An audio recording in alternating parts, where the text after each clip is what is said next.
Hello students, welcome to Eklavya study point. आज की जो वीडियो है वो वन शॉट वीडियो है क्लास 11 सोशियोलॉजी यानी समाजशास्त्र की।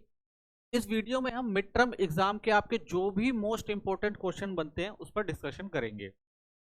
सिलेबस जो आपका मिड टर्म सिलेबस का है उसमें आपकी पहली बुक जो है समाजशास्त्र एक परिचय, इसके टोटल 4 चैप्टर आ रहे हैं। पहला जो आपका चैप्टर है वो है समाज तथा समाजशास्त्र। सेकंड जो आपका चैप्टर है वो है समाजशास्त्र में प्रयुक्त शब्दावली, संकल्पनाएं और उनका प्रयोग। थर्ड जो आपका चैप्टर है वो है सामाजिक संस्थाओं को समझना। और फोर्थ जो चैप्टर है आपका संस्कृति तथा समाजीकरण। तो टोटल 4 चैप्टर आपके मिड टर्म एग्जाम में आ रहे हैं। इनकी डिटेल वीडियो हम पहले ही बना चुके हैं, आप चैनल पर जाकर प्लेलिस्ट में देख सकते हैं। तो डिटेल में आपको जो चैप्टर समझ में आ जाएगा। ठीक है, टेलीग्राम चैनल जरूर ज्वाइन कर लें जो क्लास 11th ESP नाम से। यहाँ पे आपको PDF नोट्स और एग्जाम से संबंधित जो भी लेटेस्ट अपडेट है वो सारी चीजें बता दी जाएंगी। इंस्टाग्राम पे फॉलो कर ले हमें, यूजर आईडी है एकलव्य स्टडी पॉइंट। जो भी आपके क्वेश्चन है, क्यूरी है, वो आप हमसे यहाँ पर पूछ सकते हैं। वेबसाइट जरूर विजिट करें जो eklavyastudypoint.com नाम से। यहाँ पे आपको हर सब्जेक्ट के chapter wise theory note, MCQ, short question, long question सारे प्रोवाइड करा दिए जाएंगे। ठीक है, तो फर्स्ट चैप्टर देखते हैं। पहला जो आपका इंपॉर्टेंट क्वेश्चन बनता है इसमें वो है समाज से आप क्या समझते हैं। ठीक है, समाज क्या है? समाज से तात्पर्य उन लोगों के समूह से है जो एक निश्चित भौगोलिक क्षेत्र में रहते हैं। ठीक है, तो समाज से तात्पर्य क्या है भाई? लोगों का समूह जो कहां पर रह रहा है, एक भौगोलिक क्षेत्र में रह रहा है, जिनके बीच क्या होता है, आपसी संबंध होता है, यानी लोग क्या होते हैं, आपस में जुड़े होते हैं संबंधों से। या पारस्परिक निर्भरता भी होती है इनकी, यानी इन लोगों का क्या होता है, एक दूसरे से कोई ना कोई काम रहता है। ठीक है ना, एक दूसरे पर निर्भर रहते हैं। ये लोग रीति रिवाज फॉलो करते हैं, परंपराएं बनाए रखते हैं, मूल्य और संस्थाएं जो भी हैं उन सब का निर्वहन करते हैं। ठीक है, तो समाज क्या है भाई? एक ऐसा भौगोलिक भौगोलिक क्षेत्र है जहां पर लोग समूहों में रह रहे हैं, आपसी संबंध है, उनके आपसी पारस्परिक निर्भरता भी है, रीति रिवाज भी है, परंपराएं भी हैं, कुछ मूल्य भी हैं। तो इन चीज को क्या कहा जाता है? समाज। तो उस क्षेत्र को क्या कहा जाता है? समाज कहा जाता है। समाज केवल व्यक्तियों का समूह नहीं होता, और ऐसा भी नहीं कह सकते भाई कुछ व्यक्ति रह रहे हैं समूह में तो हम उसे समाज कह देंगे, बल्कि ये संगठित तंत्र है। ठीक है, यानी जो भी लोग वहां पर रह रहे हैं, अलग अलग समूहों के बेशक से लोग रह रहे हो, तो वो अगर इकट्ठा रह रहे हैं जिसमें लोग मिलकर जीवन यापन करते हैं, और साथ में क्या कर रहे हैं, लोग मिलकर एक दूसरे के साथ जीवन यापन कर रहे हैं, एक दूसरे की आवश्यकताओं की पूर्ति कर रहे हैं, और सांस्कृतिक जीवन भी साझा कर रहे हैं, तो उसे भी हम क्या कहेंगे? समाज कहेंगे। ठीक है, तो समाज क्या है? लोगों का एक समूह जहां पर एक भौगोलिक क्षेत्र में रह रहा है, आपस में एक दूसरों से संबंधित कार्य कर रहा है, ठीक है, रीति रिवाज फॉलो कर रहा है, तो वो क्या बन जाता है? उस क्षेत्र का समाज बन जाता है।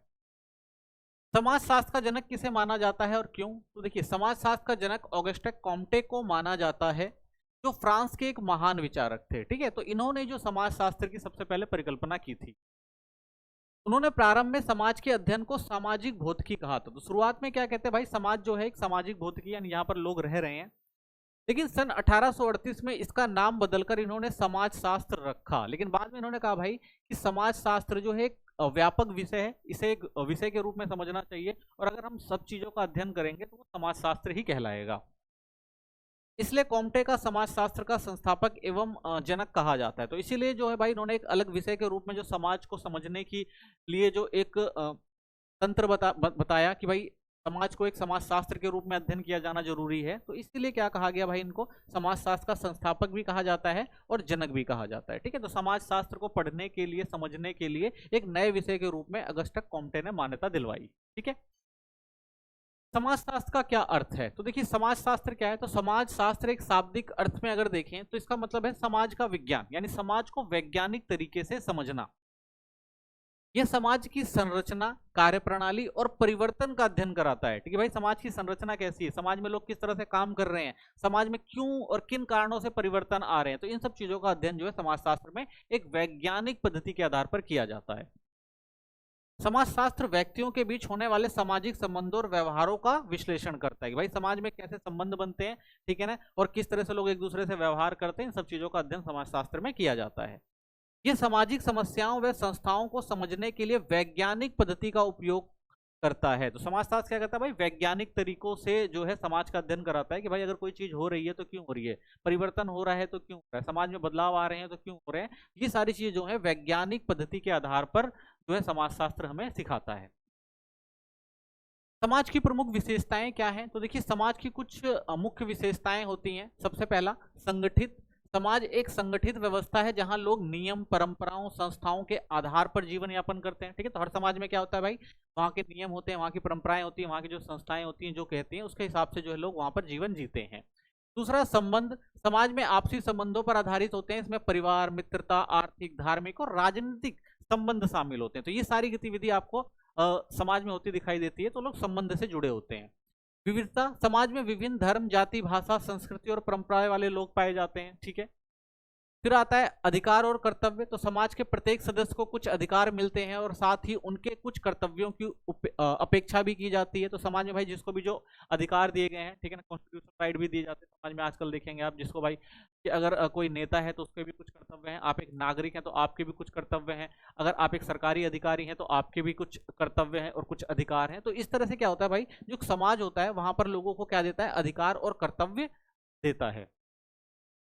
समरसता। समाज के लोग मिलजुल कर रहते हैं और एक दूसरे के सहयोग से अपनी आवश्यकताओं की पूर्ति करते हैं। तो भाई समाज में समरसता जरूरी है, क्योंकि एक दूसरे की हेल्प कर कर ही, मिलजुल कर ही जो समाज को आगे बढ़ाया जा सकता है। निरंतर परिवर्तनशील। समाज स्थिर नहीं होता बल्कि समय, परिस्थितियों और आवश्यकताओं के अनुसार निरंतर बदलता है। तो समाज क्या है भाई, निरंतर परिवर्तनशील है। तो समाज में हमेशा जो है बदलाव आते रहते हैं। ठीक है, नेक्स्ट क्वेश्चन, भारत में समाजशास्त्र की उत्पत्ति के संबंध में आप क्या जानते हैं? तो भारत में समाजशास्त्र की उत्पत्ति किस तरह से हुई है? तो देखिए, भारत में समाजशास्त्र का औपचारिक अध्ययन सन 1919 में हुआ। इसकी शुरुआत जो है मुंबई विश्वविद्यालय से हुई थी, जहां समाजशास्त्र को एक स्वतंत्र विभाग के रूप में पढ़ाया जाने लगा। ठीक है, तो भारत में जो अगर आप देखेंगे औपचारिक अध्ययन की जो शुरुआत हुई थी भारत में 1919 में हुई थी। ठीक है, यही भारत में समाजशास्त्र की उत्पत्ति भी मानी जाती है। तो भारत में समाजशास्त्र की अगर आप उत्पत्ति देखेंगे तो यही जो टाइम पीरियड था जब भारत में समाजशास्त्र की जो है उत्पत्ति होती है। भारत में समाजशास्त्र का अध्ययन क्यों आवश्यक है? अब भारत में समाजशास्त्र को पढ़ने की क्या जरूरत है भाई? तो देखिए, सामाजिक मुद्दों को समझना। समाजशास्त्र से जाति, वर्ग, लिंग, असमानता, गरीबी आदि जैसी समस्याओं को गहराई से समझा जा सकता है। समाजशास्त्र हमें सिखाता है कि वो जो भाई हमारे समाज में जो भी मुद्दे हैं वो क्यों हैं और किन वजहों से ये सारी चीजें आई हैं, चाहे वो जाति व्यवस्था हो, वर्ग व्यवस्था हो, लिंग असमानता हो, इसके पीछे क्या कारण है जो ये व्यवस्थाएं हमारे यहाँ है, क्योंकि हम तभी समझ सकते हैं जब हम समाजशास्त्र में इसका अच्छे से अध्ययन करें। नीति निर्माण। सरकार और संस्थाएं समाजशास्त्र से प्राप्त ज्ञान उपयोग करके बेहतर योजनाएं और नीतियां बना सकती हैं। ठीक है, तो नीति निर्माण में भी समाजशास्त्र इंपॉर्टेंट है, क्योंकि भाई समाज में कौन से लोग हैं, उनके लिए क्या जरूरी है, ये सब चीजें समझने के लिए क्या करना जरूरी है भाई, कि समाज को समझना जरूरी है, तभी उनके लिए क्या बनाई जा सकती हैं, उस समाज के लिए नीति और योजनाएं बनाई जा सकती हैं। इसलिए समाजशास्त्र के द्वारा ही समाज का अध्ययन किया जाता है। सामाजिक विकास। शिक्षा हो गया, स्वास्थ्य, रोजगार और अन्य क्षेत्रों में प्रगति लाने के लिए समाजशास्त्र मार्गदर्शन देता है। ठीक है, तो अगर सामाजिक विकास करना है तो भाई समाज में किस क्षेत्र में किस चीज की जरूरत है, कहाँ शिक्षा की जरूरत है, कहाँ पे स्वास्थ्य की ज्यादा जरूरत है ठीक करने की, कहाँ पे रोजगार के अवसर नहीं है वहां रोजगार देने की जरूरत है। तो ये सब चीजें हमें कैसे पता लगती है, समाजशास्त्र के अध्ययन से पता लगती है कि भाई कौन से समाज में क्या समस्याएं हैं। ठीक है, सामाजिक न्याय को बढ़ावा देना। समाजशास्त्र समाज में समानता, अधिकार और न्याय सुनिश्चित करने में मदद करता है। ठीक है, तो समाजशास्त्र क्या करता है भाई, कि सबको समानता दी जाए, जिन क्षेत्रों में भाई समानता का अधिकार लोगों को नहीं मिल पा रहा है उस क्षेत्र में समानता दी जाए, सबको अधिकार दिए जाए भाई, कि एक देश के अंदर जैसे भारत जैसे देश विविधताओं से भरा पड़ा है। ठीक है, समाज में अलग अलग लोग रहते हैं, सबके समान अधिकार होने चाहिए। ठीक है, ये सारी चीजें समाज जो है समाज शास्त्र में हमें पढ़ाया जाता है। ठीक है, न्याय सुनिश्चित करने में मदद करता है कि भाई लोगों को क्या समस्याएं, किस तरह से न्याय दिलाया जा सकता है। तो ये सारी चीजें जो हम कहाँ से समझते हैं, समाजशास्त्र से समझते हैं, और सामाजिक न्याय को बढ़ावा देने के लिए भी समाजशास्त्र का अध्ययन जरूरी है। सांस्कृतिक विविधता की समझ। तो भारत जैसे बहुसंस्कृति देश में समाजशास्त्र विभिन्न धर्म, भाषाओं और परंपराओं को समझने और सम्मान देने की दृष्टि प्रदान करता है। तो समाजशास्त्र क्या करता है भाई, हमारे देश देखिए विविधताओं से भरा पड़ा है, अलग धर्म के लोग, अलग जाति के लोग, अलग भाषा के लोग रहते हैं। ठीक है, लेकिन सब क्या है, भारत का ही हिस्सा है। तो इसलिए क्या है भाई, हर एक समाज में जो भी लोग हैं सबको बराबरी का दर्जा दिया जा सके, सबको एक साथ लेकर चला जा सके। तो ये सारी चीजें जो समाजशास्त्र हमें सिखाता है। समष्टि और व्यष्टि समाजशास्त्र में अंतर बताइए। तो देखिए, समाजशास्त्र को दो पार्टों में डिवाइड किया गया, समष्टि और व्यष्टि। तो समष्टि और समाजशास्त्र क्या है, बड़े पैमाने पर समाज की संरचनाएं, संस्थाएं और उनकी कार्यप्रणाली का अध्ययन किया जाता है। यानी बड़े पैमाने पर, यानी पूरे समाज की जो है बड़े पैमाने पर जब उनकी समाज कैसा है, संस्थाएं कैसी, इनका अध्ययन किया जाता है, तो उसे हम क्या कहते हैं भाई, समाजशास्त्र। और व्यक्ति समाजशास्त्र, या अगर हम व्यष्टि कहें या माइक्रो साइकोलॉजी कहें, सोशियोलॉजी कहें, तो हम कह सकते हैं छोटे पैमाने पर सामाजिक संबंधों और व्यक्तिगत व्यवहारों का अध्ययन करता है। तो ये क्या करता है भाई, छोटे पैमाने पर, ठीक है ना, सामाजिक यानी छोटे पैमाने पर व्यक्तिगत स्तर पर क्या सामाजिक संबंध है, उन सब का अध्ययन जो है वो व्यक्ति समाजशास्त्र या माइक्रो सोशियोलॉजी में किया जाता है। समष्टि समाजशास्त्र की बात करें तो यह सामाजिक असमानता, सामाजिक परिवर्तन, संस्थाएं और वैश्विक प्रक्रिया है। तो ये कहता है भाई पूरे समाज के अंदर क्या समानता समानता है, ठीक है, और किस तरह से जो संस्थाएं हैं वो काम कर रही हैं, तो इन सब चीजों का अध्ययन जो है समष्टि समाजशास्त्र में किया जाता है। और इसमें क्या होता है, व्यक्ति कैसे एक दूसरे से बातचीत और संपर्क करते हैं, तो ये जो है व्यक्ति समाजशास्त्र के अंदर अध्ययन किया जाता है। ठीक है, जाति व्यवस्था, शिक्षा प्रणाली, राजनीतिक अर्थव्यवस्था, तो इसमें अध्ययन के क्षेत्र क्या होंगे, इसमें जाति व्यवस्था की आप बात देखेंगे, शिक्षा प्रणाली की बात देखेंगे, राजनीति की बात करेंगे, अर्थव्यवस्था की बात करेंगे। वहीं जब हम व्यष्टि या व्यक्ति समाजशास्त्र की बात करें तो इसमें परिवार में बातचीत, मित्रता और छोटे समूहों का संबंध होता है, यानी एक पारिवारिक बातचीत छोटे स्तर पर, और मित्रता वगैरह हो गया, छोटे छोटे समूह एक दूसरे से कैसे संबंध रखते हैं, इन सब चीजों पर बात करी जाती है। समाज को एक संपूर्ण इकाई मानकर अध्ययन किया जाता है, यानी पूरा जो देश है वो एक क्या है, संपूर्ण समाज है, उसको एक इकाई के रूप में अध्ययन किया जाता है। वही समाज को व्यक्तियों की पारस्परिक क्रियाओं के आधार पर अध्ययन किया जाता है। तो समाज के जो आपस में संबंध होते हैं एक व्यक्ति का दूसरे व्यक्ति से, उन सब चीजों का अध्ययन जो है इसमें किया जाता है। ठीक है, तो ये इनमें कुछ बुनियादी अंतर है। ठीक है, इंपॉर्टेंट क्वेश्चन है, कई बार पेपर में आता है। नेक्स्ट क्वेश्चन देखते हैं, भारतीय समाज की असमानताओं की चर्चा कीजिए। तो भारतीय समाज में बहुत सारी असमानताएं आपको देखने को मिलती हैं। कौन कौन सी असमानताएं हैं, तो भारतीय समाज में विभिन्न प्रकार की असमानताएं पाई जाती हैं जो सामाजिक जीवन को प्रभावित करती हैं। तो भाई ये जो सामाजिक असमानताएं वो हर किसी के जो सामाजिक जो जीवन है उसको प्रभावित करती हैं। तो कुछ असमानताएं जो हम देखते हैं, सबसे पहले जातिगत असमानता आपको भारत के अंदर देखने को मिलेगी। जाति व्यवस्था के कारण उच्च और निम्न जातियों के बीच भेदभाव आपको देखने को मिलेगा। छुआछूत और सामाजिक असमानताएं देखने को मिलती हैं। तो भाई ये जी एक व्यवस्था आप देखेंगे भारत में बहुत पहले से चली आ रही थी, लेकिन अब जो है हमारे यहाँ संविधान में इन सब चीजों को मान्यता नहीं दी गई है, तो सब में बराबरी का दर्जा देखने को मिलता है। लेकिन उसके बाद भी आप देखेंगे जातिगत असमानता है, आज भी आपको कई जगह पे देखने को मिल जाती है। आर्थिक असमानता, अमीर और गरीब के बीच बहुत अधिक अंतर है। कुछ वर्ग विलासिता में रहते हैं जबकि बहुत से लोग गरीबी रेखा के नीचे जीवन जीते हैं। तो आर्थिक असमानता भारत में आपको देखने को मिलेगी। कुछ लोग जो है बहुत अमीर हैं और कुछ लोगों के पास भाई बेसिक सुविधाएं नहीं है, वो अपना रोजमर्रा का जो है रोजमर्रा की जो जरूरतें उनको पूरा कर सकें। ठीक है, तो आर्थिक असमानता भी आपको भारत में देखने को मिलेगी। लिंग आधारित असमानता, महिलाओं को शिक्षा, रोजगार और अधिकारों में पुरुषों की तुलना में अवसर मिलते हैं ज्यादा। ठीक है, आप देखेंगे भाई लिंग भेदभाव भी हमारे यहाँ होता है, लिंग आधारित भेद असमानता देखने को मिलती है। भाई महिलाओं को अच्छी शिक्षा, अच्छा स्वास्थ्य, इन सब चीज़ों में आप देखेंगे कमी रहती है हमेशा, उनको सारी चीज़ें मुहैया नहीं कराई जाती है, उनको रोजगार के लिए प्रोत्साहित नहीं किया जाता, अच्छी शिक्षा के लिए प्रोत्साहित नहीं किया जाता। ठीक है, जबकि पुरुषों को क्या है इन सब चीज़ों में आगे रखा जाता है। तो ये आप एक असमानता देखते हैं। क्षेत्रीय असमानता आपको देखने को मिलेगी। भारत के विभिन्न राज्यों और क्षेत्रों में विकास का स्तर अलग अलग है। कुछ क्षेत्र विकसित हैं तो कुछ बहुत पिछड़े हुए हैं। तो भारत में ये भी देखने को मिलेगा भाई, क्षेत्र वाइज भी आपको असमानता देखने को मिलेगी। ठीक है, जहाँ पे आपको महाराष्ट्र हो गया, मुंबई, दिल्ली, चेन्नई, कोलकाता, ये सारे आपको अच्छा अधिक समृद्ध जो क्षेत्र दिखाई देंगे। वहीं आप देखेंगे यूपी हो गया, कुछ क्षेत्र हो गए, बिहार हो गया, मध्य प्रदेश हो गया, झारखंड हो गया, छत्तीसगढ़ हो गया, उड़ीसा हो गया। तो यहाँ पर आपको बहुत सारे ऐसे भी क्षेत्र दिखाई देंगे तो क्या है आज भी विकास के लिए तरसना पड़ रहा है। शैक्षिक असमानता, ग्रामीण और शहरी क्षेत्र, अमीर और गरीब वर्गों में शिक्षा की सुविधा में भारी अंतर पाया जाता है। तो शैक्षिक असमानता देखने को मिलेगी भाई, ग्रामीण क्षेत्र पे आपको शिक्षा का स्तर अच्छा नहीं दिखाई देगा, वहीं आप शहरी क्षेत्रों में देखोगे तो शिक्षा या स्वास्थ्य इन सब चीजों का अच्छा स्तर दिखाई देता है। स्वास्थ्य सेवाओं में असमानता आपको देखने को मिलेगी। ग्रामीण और दूरस्थ इलाकों में स्वास्थ्य सुविधाएं बहुत कमजोर हैं, जबकि शहरी क्षेत्रों में बेहतर चिकित्सा सुविधाएं उपलब्ध होती हैं। ठीक है, अगर आप ग्रामीण क्षेत्र में रह रहे हैं तो आप देखेंगे भाई आपके लिए अस्पताल उतने अच्छे नहीं होते हैं, आपको बहुत दूर जाकर स्वास्थ्य सेवाएं लेनी पड़ती हैं। वही शहरों में देखेंगे तो भाई जगह जगह पर कुछ कुछ दूरियों पर ही आपको जो है स्वास्थ्य सुविधाएं मिल जाती हैं। तो ठीक है, तो ये भी एक असमानता आपको देखने को मिलती है। नेक्स्ट क्वेश्चन देखते हैं। अगला क्वेश्चन है, समाजशास्त्र की सभी सामाजिक विज्ञानों के मध्य सबका इस कथन की व्याख्या कीजिए। कि भाई जो समाजशास्त्र है वो सभी सामाजिक विज्ञानों के साथ संबंध होता है, उसका कैसे, तो देखते हैं। सबसे पहले समाज को सामाजिक विज्ञानों का केंद्र कहा जाता है क्योंकि यह समाज और उसमें होने वाली प्रक्रिया को गहराई से समझता है। तो समाजशास्त्र भाई समाज में जो भी चीजें हो रही हैं उन सब चीजों में जो है समाज में समाजशास्त्र का अध्ययन जो है वो केंद्र के रूप में आपको दिखाई देगा। हर जगह आपको समाजशास्त्र देखने को मिलता, समाजशास्त्र जो एक अध्ययन के तौर पर देखने को मिलेगा। तो इसकी जो जड़ें हैं वो समाज में काफी गहरी हैं। तो लोगों को समाज से संबंधित चीजों को समझना है तो अन्य विषयों के साथ समाजशास्त्र को जोड़कर भी समझना पड़ेगा। समाजशास्त्र समाज की संरचनाओं, संस्थाओं और व्यवहारों का वैज्ञानिक अध्ययन कराता है। तो समाजशास्त्र क्या करता है भाई, समाज की जो भी संरचनाएं हैं या जो भी संस्थाएं हैं या जो भी व्यवहार हो रहा है उन सब का क्या है, वैज्ञानिक अध्ययन कराता है। कि भाई हर एक चीज को वैज्ञानिक तरीके से, कि भाई अगर समाज की संरचना ऐसी है तो क्यों है, संस्थाएं अगर ऐसे काम कर रही हैं तो भाई ऐसी संस्थाएं क्यों बनाई गई, ठीक है, क्या इनके पीछे कारण है, और समाज में कुछ लोगों के साथ अगर उचित व्यवहार नहीं हो रहा है तो इसका क्या कारण है। तो इनको क्या करता है, अच्छे से शोध के साथ अध्ययन किया जाता है, तो इसलिए से एक वैज्ञानिक विषय भी कह दिया जाता है।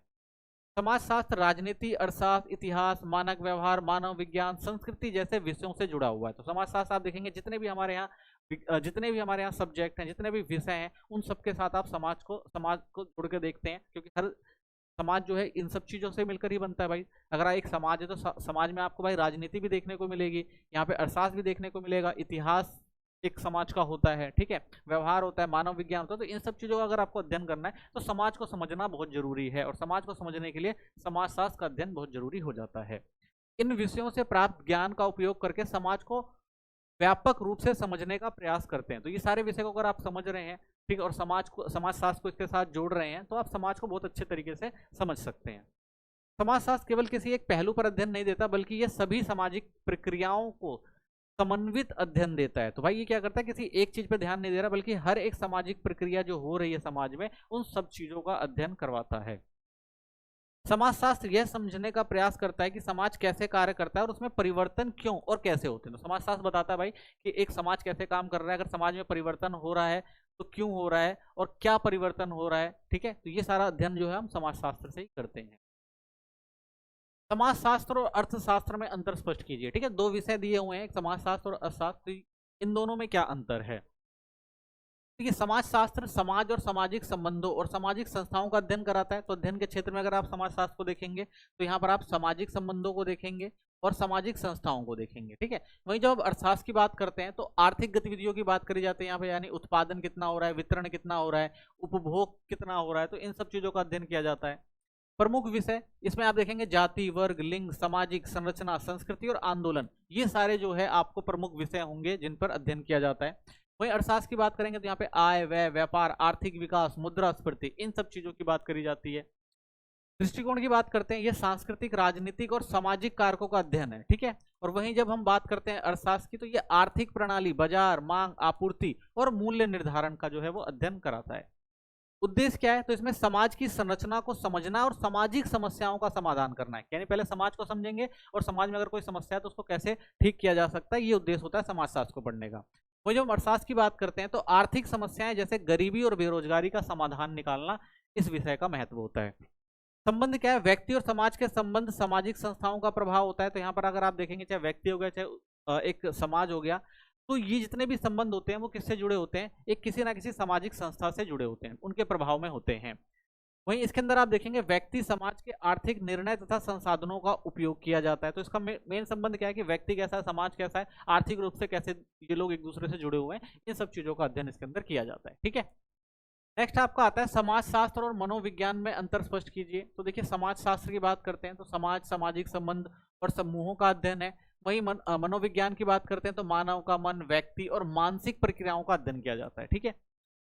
दृष्टिकोण इसमें देखिए, अब सामूहिक व्यवहार होता है, सामाजिक संस्थाएं होती हैं और समाज पर केंद्रित होता है। यह व्यक्तिगत सोच, भावना और व्यवहार पर केंद्रित होता है, ठीक है ना। ये व्यक्तिगत सोच क्या है, भावना क्या है, व्यवहार कैसा कर रहा है, उसका अध्ययन किया जाता है। अनुसंधान के तरीके, सांख्यिकी, डेटा सर्वेक्षण, सामाजिक पैटर्न का अध्ययन, ठीक है। तो ये अनुसंधान के तरीके, भाई कैसे समाजशास्त्र को समझना है, तो उसके लिए हम क्या करते हैं भाई, जो भी समाज है उसके यहाँ पे जो भी चीजें हो रही हैं उनका डेटा इकट्ठा किया जाएगा, जगह जगह सर्वेक्षण करके देखा जाता है, ठीक है। तो ये या सामाजिक कोई पैटर्न चला रहा है तो उसका अध्ययन किया जाता है। वहीं मनोविज्ञान में प्रयोग, केस स्टडी और नैदानिक परीक्षण किया जाता है, ठीक है। उद्देश्य क्या है, समाज की संरचना और कार्य प्रणाली को समझना, ठीक है, सेम वही उद्देश्य है। व्यक्ति की मानसिक समस्याओं का निदान और उपचार करना जो है इसका मुख्य मकसद होता है। अध्ययन का स्तर समूहों, समुदाय और संस्थाओं के स्तर का अध्ययन किया जाता है इसके अंदर, वही चीज है। इसमें व्यक्तिगत स्तर पर यानी किसी एक व्यक्ति का जो है वो मनोविज्ञान का अध्ययन किया जाता है। संबंध क्या है, समाज और व्यक्तियों के बीच संबंध का अध्ययन किया जाता है, इसके अंदर हमने समझ लिया था। इसमें व्यक्ति के मानसिक स्वास्थ्य और व्यवहार का अध्ययन किया जाता है, ठीक है ना, मानसिक जो उसका स्वास्थ्य है उसका अध्ययन किया जाता है मनोविज्ञान, ठीक है। फिर आता है आपका राजनीतिक विज्ञान और समाजशास्त्र, समझते हैं क्या होता है, इसके बीच में क्या अंतर है। तो राजनीतिक विज्ञान क्या है भाई, राजनीति, सरकार और सत्ता संरचनाओं का अध्ययन किया जाता है। वही हमने देखा था भाई, इसमें क्या होता है, समाज और सामाजिक संस्थाओं का अध्ययन किया जाता है। इसका विषय क्या होता है भाई? शासन, संविधान, लोकतंत्र, राजनीतिक दल, अंतर्राष्ट्रीय संबंध, ये सारे राजनीतिक विषय इसमें शामिल होते हैं। इसमें हमने देखा था भाई जाति, वर्ग, लिंग, सामाजिक आंदोलन और संस्कृति शामिल होती है। दृष्टिकोण राजनीतिक संस्थाओं और सत्ता के वितरण पर केंद्रित होता है कि भाई किस तरह से राजनीतिक संस्थाएं चलेंगी, किस तरह से सत्ता को चलाया जाएगा, ये मुख्य दृष्टिकोण होता है। यहाँ पर सामाजिक संरचना और सामूहिक व्यवहार पर केंद्रित होता है, ठीक है, ये हमने समझा ही था। अनुसंधान के तरीके सर्वेक्षण किया जाता है, चुनाव विश्लेषण किया जाता है भाई, इसके अंदर सरकारी दस्तावेजों का अध्ययन किया जाता है। तो ये सारे राजनीतिक विषय हैं, अनुसंधान के जो तरीके हैं। वहीं जब हम बात करते हैं समाजशास्त्र की, तो यहाँ पर सांख्यिकी, डेटा सर्वेक्षण और सामाजिक पैटर्न का अध्ययन किया जाता है, ठीक है, ये हमने समझा ही था। उद्देश्य इसमें राजनीतिक प्रक्रियाओं और शक्ति संबंधों को समझना होता है। वहीं इसमें समाज की संरचना और सामाजिक समस्याओं को समझना होता है, ठीक है।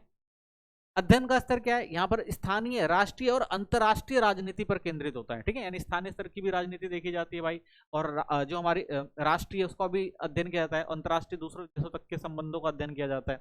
ये क्या होता है? सिर्फ समाज के विभिन्न स्तरों पर, व्यक्ति से लेकर समूह तक का अध्ययन किया जाता है। संबंध क्या है? सरकार और नागरिकों के बीच संबंध का अध्ययन है। तो इसमें क्या होता है भाई? सरकार चलती है एक राजनीति में, और लोग होते हैं, ठीक है ना, जनता होती है, उनके बीच नागरिक होते हैं, जो उनके बीच क्या संबंध चल रहा है उसका अध्ययन किया जाता है। इसमें व्यक्ति और समाज के बीच संबंधों का अध्ययन किया जाता है, ठीक है, सेम वही चीज होगी।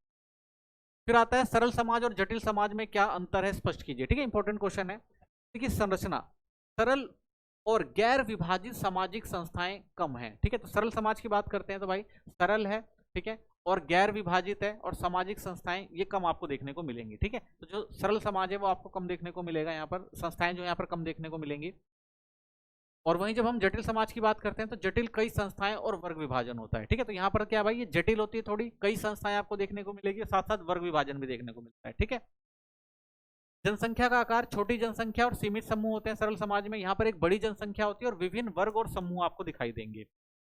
सामाजिक संगठन कम औपचारिक, अनौपचारिक नियम और मापदंड। तो यहाँ पर भाई कम यहाँ पर जो सामाजिक संगठन होते हैं बहुत कम औपचारिक होते हैं, ठीक है, अनौपचारिक नियम और मापदंड नहीं होते। लेकिन यहाँ पर क्या होता है भाई, अधिक औपचारिक संस्थाएं और कानूनों का नियंत्रण होता है यहाँ पर, ठीक है। निम्न स्तर तक तकनीक और औद्योगिक विकास होता है। तो यहाँ पर भाई तकनीक और औद्योगिक विकास तो आपको नहीं दिखाई देगा, यहाँ पर उच्च तकनीक और औद्योगिक विकास आपको दिखाई देगा। संबंधों की बात करें तो व्यक्ति और प्रत्यक्ष आमने सामने के संबंध होते हैं। तो व्यक्ति का क्या होता है भाई, प्रत्यक्ष होता है, यानी आमने सामने एक व्यक्ति बैठा है तो उनका जो संबंध है उनको देखा जाएगा। यहाँ पर अप्रत्यक्ष और औपचारिक भूमिकाएं और पदों पर आधारित संबंध होते हैं। यहाँ पर भाई क्योंकि जटिल समाज है, ज्यादा लोग हैं यहाँ पे, तो यहाँ पे आपको अप्रत्यक्ष और औपचारिक भी संबंध दिखाई देगा। विभाजन, सामाजिक भूमिकाओं में कम विभाजन कार्य समानताएं। तो यहाँ पर सामाजिक भूमिकाओं में आपको कम विभाजन देखने को मिलता है। वहीं यहाँ पर देखते हैं तो सामाजिक भूमिकाएं और कार्यों का अधिक विभाजन, ठीक है। आर्थिक संरचना क्या है? आत्मनिर्भरता होता है और स्थानीय अर्थव्यवस्था होती है, यानी खुद आत्मनिर्भर होते हैं और स्थानीय जो भी अर्थव्यवस्था होती है उस पर चलती है ये जटिल होता, व्यापार होता है, बाजार प्रणाली होती है और वैश्विक अर्थव्यवस्था होती है, ठीक है। तो ये क्या होता है आपका जटिल। सरल समाज और जटिल समाज में अंतर हो गया। नेक्स्ट क्वेश्चन आता है, औद्योगिकरण से समाज में आए दो बदलाव की चर्चा कीजिए। देखिए औद्योगिकरण ने समाज की संरचना और जीवन शैली में गहरे बदलाव किए हैं। इसके कुछ प्रमुख प्रभाव इस प्रकार हैं। सबसे पहले नगरीकरण, उद्योगों की स्थापना से लोग रोजगार की तलाश में गांवों से शहरों की ओर जाने लगे हैं। इससे शहरों का विकास और जनसंख्या में तीव्र वृद्धि हुई है। तो उद्योगीकरण ने सबसे पहले क्या किया भाई, नगरीकरण को बढ़ावा दिया है, लोग शहरों में जाते हैं, काम करते हैं, जिससे नगरों पर जो है दबाव और बढ़ रहा है। दूसरा सामाजिक असमानता, औद्योगिकरण से पूंजीपति और श्रमिकों के बीच आय और जीवन स्तर में अंतर बढ़ा है, अमीर गरीब वर्ग के बीच असमानता गहरी हुई है, ठीक है। तो आप क्या देखेंगे भाई, औद्योगिकरण से जो अमीर थे, जिन्होंने पैसा लगाया, ठीक है, जिन्होंने कंपनियां बनाई, वो क्या हुए और ज्यादा अमीर हो गए। गरीब जो था वो बेचारा रोजगार करता रहा, मजदूरी करता रहा और वो गरीब रह गया। दोनों के बीच में जो है फासला जो है काफी बढ़ गया, यानी सामाजिक असमानता आपको देखने को मिलेगी। वो अच्छा जीवन व्यतीत कर रहे हैं, वहीं आप देखेंगे समाज में जो गरीब लोग हैं वो बहुत ज्यादा निम्न दर्जे का जीवन व्यतीत करते हैं। श्रम विभाजन, उद्योगों में काम बंटने से प्रथा बढ़ी, एक व्यक्ति केवल एक विशेष काम करता है, जिससे उत्पादन क्षमता तो बढ़ी लेकिन श्रमिकों में एक रूपता और निरस्ता आई, ठीक है। तो इसमें क्या हुआ भाई कि जब औद्योगिकरण आया तो एक व्यक्ति को एक ही प्रकार का काम दिया गया, तो इससे क्या हुआ भाई कि एक व्यक्ति अगर एक ही प्रकार का काम कर रहा है, ठीक है, तो इससे उत्पादन तो बढ़ जाता है, लेकिन उस काम को धीरे धीरे करते करते उसको क्या है, उस काम में उसका व्यक्ति का जो है वो मन नहीं लगता, ठीक है। तो श्रम विभाजन भी एक चीज आपको देखने को मिलती है। वर्ग विभाजन, समाज पूंजीवती वर्ग जो उद्योगों के मालिक हैं और श्रमिक वर्ग जो मजदूरी करते हैं में बट गया है, इससे वर्ग संघर्ष को जन्म दिया, ठीक है। तो अब क्या है भाई, वर्ग विभाजन हो गया है, एक वर्ग जो अमीर है और एक वर्ग जो गरीब है, एक के पास सारी सुविधाएं, एक के पास सुविधाएं नहीं है। तो क्या होगा इन दोनों के बीच भाई, अगर वर्ग विभाजन होगा तो क्या होगा, इन दोनों के बीच समस्याएं होंगी और संघर्ष बढ़ेगा, ठीक है। क्योंकि भाई जो अमीर वर्ग है उसके पास सारी सुविधाएं होंगी, और गरीब वर्ग जो भाई उनके लिए काम कर रहा है उनके पास सुविधाएं नहीं होंगी, तो क्या सोचेंगे भाई कि हमारा क्या हो रहा है, शोषण हो रहा है। ठीक है, इससे क्या होगा, वर्ग संघर्ष बढ़ता है। समाजशास्त्र और इतिहास में संबंध स्थापित कीजिए। तो समाजशास्त्र और इतिहास में क्या संबंध है? देखिए, अध्ययन का क्षेत्र अगर देखें तो वर्तमान समाज की संरचनाएं, प्रक्रियाएं और संस्थाओं का अध्ययन किया जाता है। वहीं इतिहास की बात करें, अतीत की घटनाएं, समाज और उनके विकास का अध्ययन होता है। मुख्य उद्देश्य क्या है? समाज की वर्तमान संरचना और सामाजिक समस्याओं का विश्लेषण होता था। वहीं जब हम इतिहास की बात करते हैं, अतीत की घटनाओं का दस्तावेजीकरण और उनके प्रभाव को समझना, कि भाई इतिहास में क्या घटनाएं हुई थी, दस्तावेजों के आधार पर समझा जाता है। सामाजिक बदलाव और उनके प्रभावों का अध्ययन किया जाता है। इसमें ऐतिहासिक घटना और उनके कारणों का अध्ययन किया जाता है। भाई इतिहास में क्या हुआ था, उन सब चीजों का अध्ययन किया जाता है। सर्वेक्षण, सांख्यिकी डेटा और सामाजिक प्रयोग होते हैं इसके अंदर, और इसके अंदर ऐतिहासिक दस्तावेज यानी पुराने अभिलेख जो होते हैं, और जो पुरातात्विक प्राण होते हैं, प्रमाण होते हैं, पुरानी चीजें को जो खुदाई वगैरह से निकली होती है, उन सब चीजों को देखकर जो है इतिहास का अध्ययन किया जाता है। समाज का विकास वर्तमान स्थिति और भविष्य के बदलावों को समझाता है। तो ये बताता है भाई वर्तमान में स्थिति क्या है समाज की, ठीक है, और भविष्य में क्या हो सकती है, तो इन सब चीजों को देखता है। ये केवल अतीत के विकास और सामाजिक परिवर्तनों की व्याख्या करता है। ये सिर्फ क्या करेगा, अतीत के बारे में बताएगा। अतीत की घटनाओं के प्रभाव से वर्तमान समाज की संरचना को समझा जा सकता है। तो भाई अतीत की घटना से हम समझ सकते हैं कि आज अगर समाज में कोई चल रही है तो वो क्यों चल रही है। और वर्तमान समाज को समझने के लिए अतीत की घटनाओं का विश्लेषण करता है। और वहीं अगर आपको वर्तमान की चीजों को समझना है तो इतिहास को समझना जरूरी है। ठीक है, तो इनके में मुख्य है। सेकंड चैप्टर देखते हैं। पहला जो क्वेश्चन है, सामाजिक समूह से आप क्या समझते हैं? देखिए, सामाजिक समूह से तात्पर्य उन व्यक्तियों के समूह से है जो एक दूसरे से बातचीत करते हैं और आपसी संबंध बनाए रखते हैं। तो सामाजिक समूह क्या है भाई, एक दूसरे के साथ रह रहे हैं, बातचीत कर रहे हैं। ठीक है, तो वो क्या कहा जाता है भाई, वो सामाजिक समूह कहा जाता है। जिसमें पहचान या अपनापन की भावना पाई जाती है, कि भाई एक दूसरे को जानते हैं, पहचानते हैं, तो अपनापन सा लगता है। इनके बीच समान हित होते हैं, मापदंड होते हैं और मूल्य साझा होते हैं। तो भाई उनके बीच जो है समान हित होंगे, दोनों के हित आपस में जुड़े ही होंगे। एक मापदंड होगा, मानदंड होगा जिसको फॉलो करते होंगे। ठीक है ना, मूल्य जो होंगे उनके उनको वो साझा करते होंगे। छोटे क्षेत्रीय मंडलों से लेकर बड़े संगठनों और समुदायों तक विभिन्न आकार में हो सकते हैं। तो ये जो आप देखेंगे, जो सामाजिक समूह होते हैं वो छोटे स्तर से लेकर बड़े स्तर तक आपको देखने को मिलेंगे। ठीक है, अर्ध समूह से आप क्या समझते हैं? तो अर्ध समूह वे समूह होते हैं जिन्हें केवल लोगों को स्थायी जमावड़ा कहा जा सकता है, कि भाई लोग एक जगह कहीं पे इकट्ठा हुए तो वो क्या हो गए, आपके अर्ध समूह हो गए। यह सिर्फ उन लोगों का समूह होता है जो एक समय में एक ही स्थान पर इकट्ठे होते हैं। ठीक है, यानी कुछ समय के लिए एक ही स्थान पर लोग इकट्ठे हो जाते हैं। इनके बीच आपसी बातचीत या स्थायी संबंध नहीं होता। तो इनके भाई कोई आपसी संबंध नहीं होता, कोई बातचीत नहीं होती। ये लोग एक दूसरे से कोई निश्चित सामाजिक संबंध नहीं रखते। ठीक है, तो इनका कोई आपस में संबंध नहीं होता। अर्ध समूह समुच्चय भी कहा जाता है। तो इन्हें क्या कहते हैं भाई, अर्ध समूह या समुच्चय भी कहा जाता है। जैसे आप कहीं गए, रेलवे स्टेशन पर गए हैं या बस स्टैंड पर है, तो जो लोग आपके साथ इकट्ठा दिखाई देते हैं तो वो क्या होते हैं, अर्ध समूह ही। उदाहरण के तौर पर आप कह सकते हैं रेलवे स्टेशन पर यात्री, बाजार में भीड़, चुनावी रैली में आए लोग, तो ये सारे क्या है, अर्ध समूह का हिस्सा होते हैं। संदर्भ समूह किसे कहते हैं? तो देखिए, संदर्भ समूह वो है जिसे लोग अपने आदर्श के रूप में स्वीकार करके उनकी नकल या अनुकरण करते हैं। ठीक है, यानी अगर आपको कोई पसंद आ रहा है, आप उसकी नकल कर रहे हैं, तो वो आपके लिए क्या बन जाएगा, संदर्भ समूह। जब कोई व्यक्ति अपने व्यवहार, विचारों या जीवन शैली को किसी दूसरे समूह की तरह बनाना चाहता है, तो वह जो समूह है वो क्या कहलाता है, संदर्भ समूह। ठीक है, आपको कोई पसंद है, आप उसके ऐसा बनना चाहते हैं, तो आपके लिए वो क्या होगा, संदर्भ समूह कहलाएगा। जिन लोगों की जीवन शैली, आदतें और मूल्य दूसरों के लिए अनुकरणीय माने जाते हैं, तो वे संदर्भ समूह होते हैं। उदाहरण, औपनिवेशिक काल में मध्यवर्गीय भारतीय अंग्रेजों की तरह कपड़े पहनने, बोलने और व्यवहार करने लगे थे। तो आप देखेंगे भाई, जब औपनिवेशिक काल था, ब्रिटिशों का शासन था, तो हमारे यहाँ लोग क्या करते थे भाई, उनकी तरह कपड़े पहनने, उनकी तरह बोलने, उनकी तरह रहने का प्रयास कर रहे हैं। तो वो जो औपनिवेशिक काल के जो लोग थे, ठीक है ना, जो उनकी संस्कृति थी, ठीक है ना, उनसे लोग प्रभावित होते थे, तो वो उनके लिए क्या थे उस समय, वो उनके संदर्भ समूह थे। भारतीय पुरुष अंग्रेज पुरुषों की तरह बनना चाहते थे, परंतु वे यह भी चाहते थे कि भारतीय महिलाएं अपना रहन सहन भारतीय ही बनाए रखें। ठीक है, तो वहीं हम अगर देखेंगे तो जो भारतीय पुरुष थे वो तो जो ब्रिटिश थे उपनिवेश के साथ बनना चाहते थे, लेकिन महिलाओं को नहीं चाहते थे भाई, महिलाएं को जैसी हैं वैसी रहें, वो वहां की संस्कृति को ना अपनाएं। ठीक है,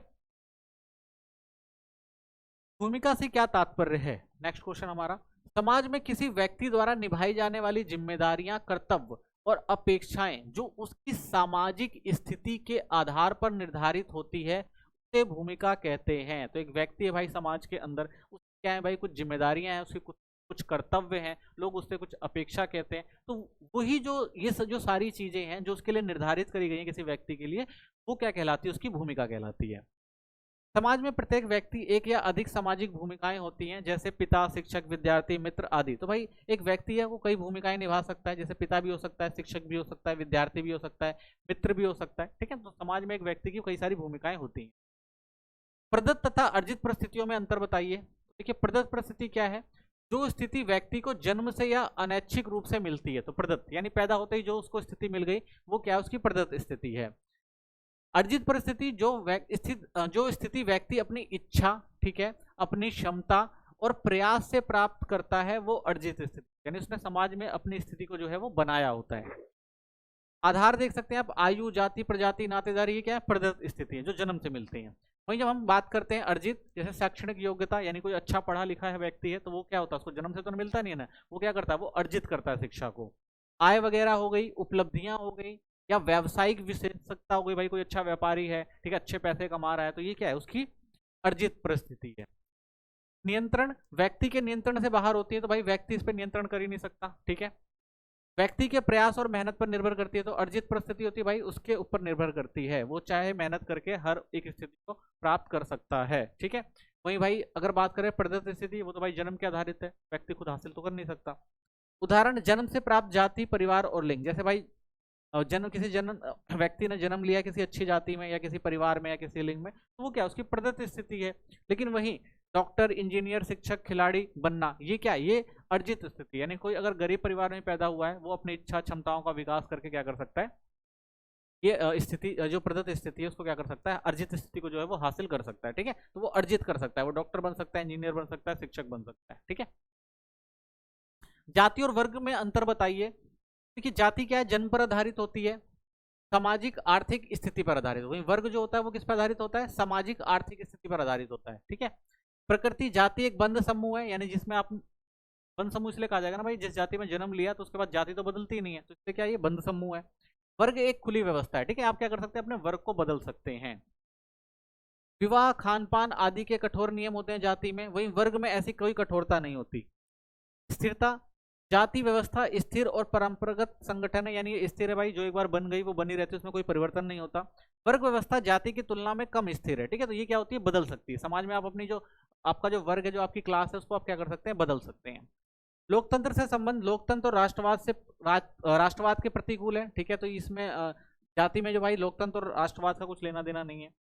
लोकतंत्र और राष्ट्रवाद में बाधक नहीं है, लेकिन ये अगर आप देखेंगे, ठीक है, लोकतंत्र और राष्ट्रवाद में क्या होती है, वो बाधक होती है, सॉरी बाधक नहीं होती। ठीक है, क्योंकि ये क्या करती है भाई, अगर एक अच्छा पढ़ा लिखा व्यक्ति है, ठीक है, एक अच्छे वर्ग से आ रहा है, तो वो क्या करेगा, इन सब जिम्मेदारियों को निभाएगा, और ठीक है ना, और ये सब चीजों को अच्छा मानेगा। ठीक है, वहीं अगर हम जाति की बात कहते हैं तो भाई लोकतंत्र और राष्ट्रवाद के प्रतिकूल होती है। अगर लोकतंत्र की बात करते हैं तो लोकतंत्र में भाई सब समान है, अपर कास्ट, लोअर कास्ट, ये सब नहीं माना जाएगा। तो ये अगर आप देखेंगे तो ये लोकतंत्र और राष्ट्रवाद जो है, ये जाति जो है इनके लिए प्रतिकूल नहीं होती। ठीक है, लेकिन वहीं अगर हम बात करते हैं क्लास जो होती है, ये इनके लिए क्या कोई बाधक नहीं है। ठीक है, सबको समान दर्जा देने की बात करते हैं। ठीक है, जिसके पास भाई जिसके पास शिक्षा है और जिसके पास चाह है, जिसके पास योग्यता है, वो क्या कर सकता है भाई, अपनी क्लास को बदल सकता है।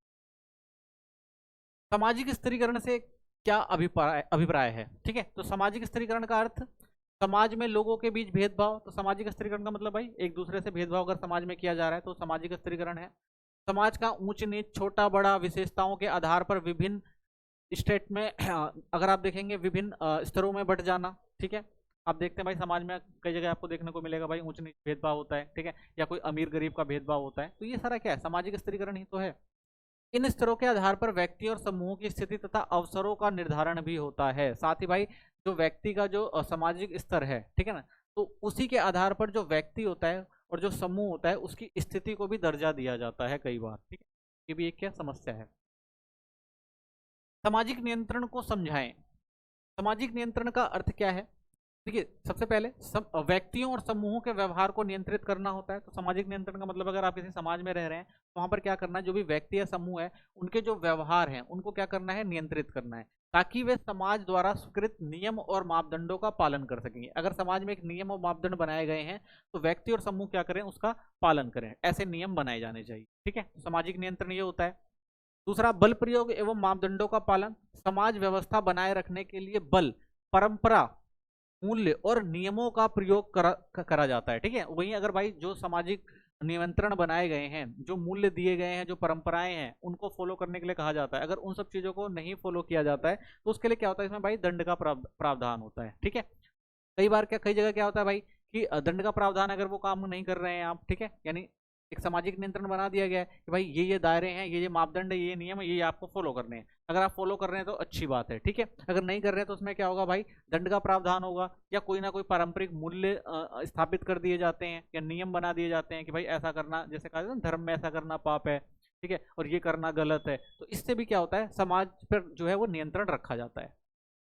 समाज में व्यवस्था स्थापित करना यह सुनिश्चित करता है कि समाज में अनुशासन, स्थिरता और एकरूपता बनी रहे। ठीक है, तो सामाजिक नियंत्रण क्या करता है भाई, समाज जो है अच्छे से रहे, अच्छे अनुशासन से रहे, ठीक है ना, समाज जो है स्थिर रहे, कोई समस्या ना हो, ठीक है ना, एक बनकर रहे, आपस में लड़ाई झगड़े ना हो, इसलिए जो है सामाजिक नियंत्रण रखना बहुत जरूरी है।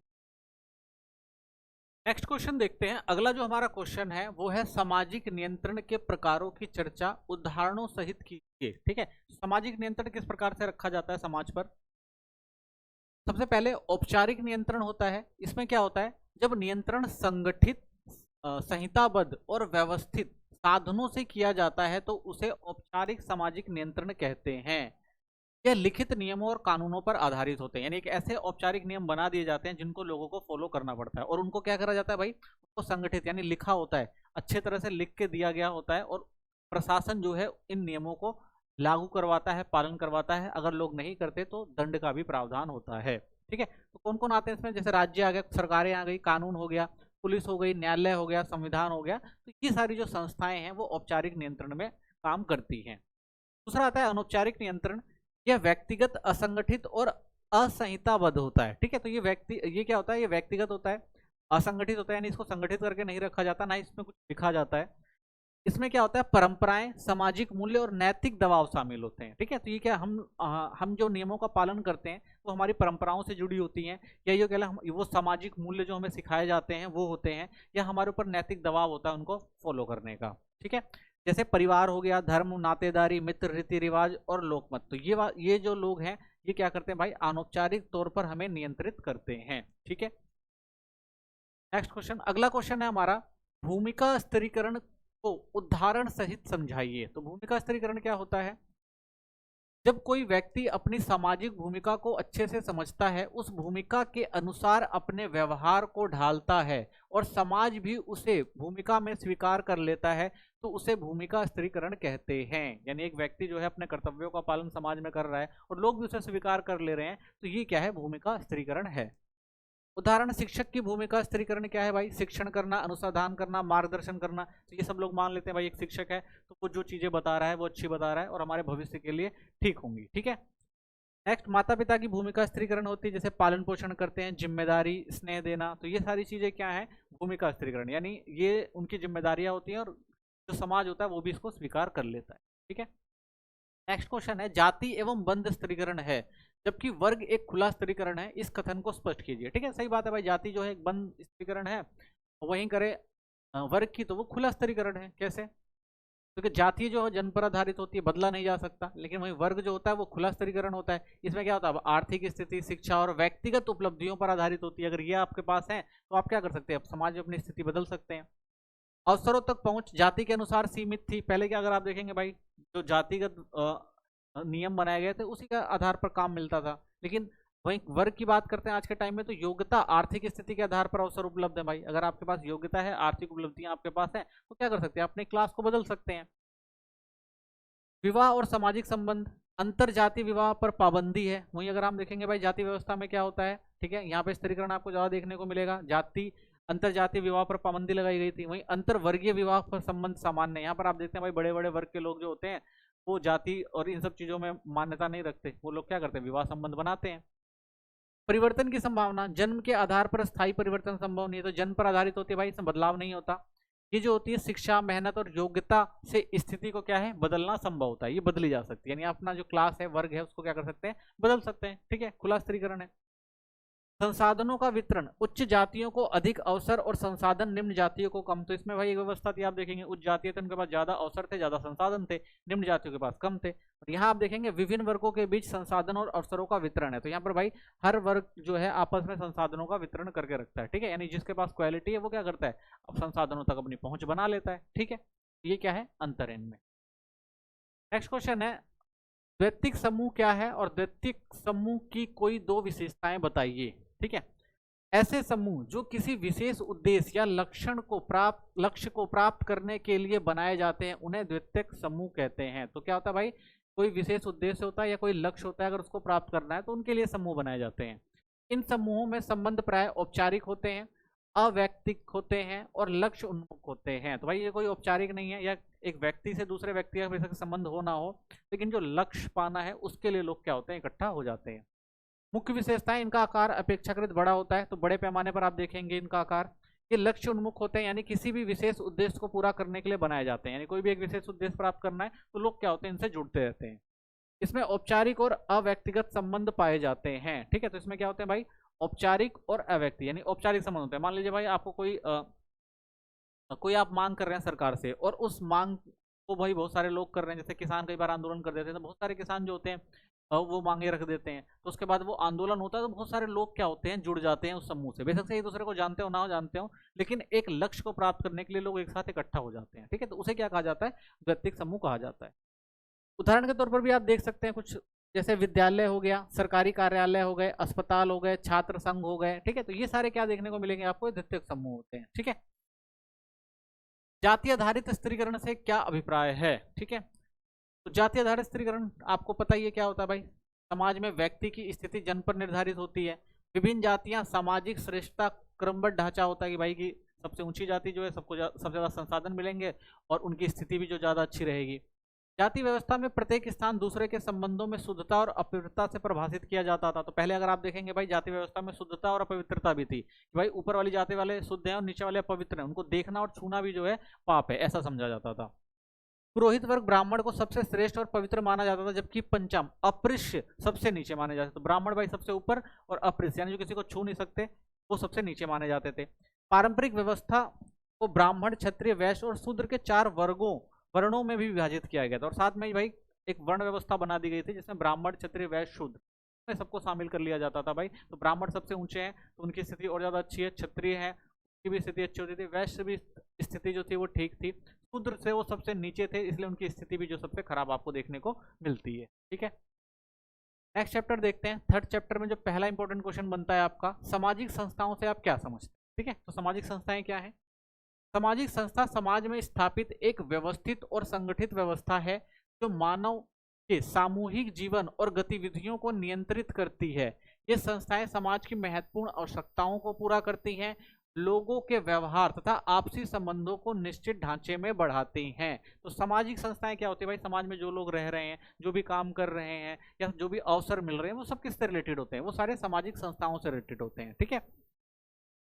सामाजिक संस्थाओं के प्रकार देखते हैं। सबसे पहले आपकी औपचारिक संस्थाएं आती हैं जिसके अंदर ये लिखित नियम और कानूनों पर आधारित होती हैं। उदाहरण के तौर पर जैसे कानून हो गए, शिक्षा हो गया, प्रशासन हो गया, ये सारी क्या है आपकी औपचारिक संस्थाएं हैं देश के अंदर। अनौपचारिक संस्थाएं क्या होती है, ये परंपराएं, मान्यताओं और सामाजिक मूल्यों पर आधारित होते हैं, जैसे परिवार हो गए, धर्म हो गए, नातेदारी हो गए। तो ये सारी क्या है आपकी अनौपचारिक संस्थाएं हैं, ठीक है। तो ये याद रखना है, कई बार छोटे क्वेश्चनों में भी आता है ये। परिवार से क्या तात्पर्य है, परिवार एक नैसर्गिक सामाजिक संस्था है, यह समाज की सबसे छोटी इकाई है जो मनुष्य की मूलभूत आवश्यकताओं को पूरा करती है, सामाजिक व्यवस्था को स्थायी बनाए रखने में सहायक होता है। तो भाई जब परिवार की बात करते हैं तो ये भाई एक नैसर्गिक और सामाजिक संस्था है, यानी परिवार आप देखेंगे हर समाज के अंदर आपको एक परिवार दिखाई देगा, और ये समाज की अगर आप कहें सबसे छोटी इकाई है क्योंकि यही एक जो समाज की शुरुआत होती है, ठीक है। और ये क्या करती है भाई, एक समाज को स्थिर बना के रखना, या समाज में अगर किसी को कोई काम है तो वो कैसे करना है, तो ये सारा चीज जो होता है एक समाज में और एक परिवार के लोग ही करते हैं, ठीक है। और वो एक दूसरे की मदद करते हैं, ठीक है, और हर एक परिवार मिलकर ही एक बड़ा समाज बनाता है। तो परिवार के प्रकार अगर आप देखेंगे तो आवास के स्थान पर आप देखेंगे परिवार होता है जिसमें मातृस्थानिक या पितृस्थानिक, ठीक है ना। तो आवास के स्थान पर मतलब भाई जहां पे आप रह रहे हैं, अगर वो माता से जुड़ा हुआ है तो उसे मातृस्थानिक कहेंगे, अगर पिता से जुड़ा हुआ है तो उसे पितृस्थानिक कहते हैं। अधिकार और प्रभाव के आधार पर भी जो परिवार होता है, इसमें आप देखेंगे भाई मातृसत्तात्मक, यानी अगर माता का जो है वहां पर है प्रभाव ज्यादा है तो मात्रात्मक होगा। वहीं अगर प्रभाव आप देखेंगे पिता का ज्यादा है तो पितरात्मक होता है। ठीक है। तीसरा वंश के आधार पर होता है, अगर वो परिवार जो है वो माता के वंश पर चल रहा है तो उसे मातृवंशीय कहेंगे। वहीं अगर वो पिता के वंश से चल रहा है तो उसे क्या कहते हैं, पितृवंशीय कहते हैं। ठीक है। तो परिवार के जो आप देखेंगे 3 तरह के रूप आपको देखने को मिलते हैं समाज में।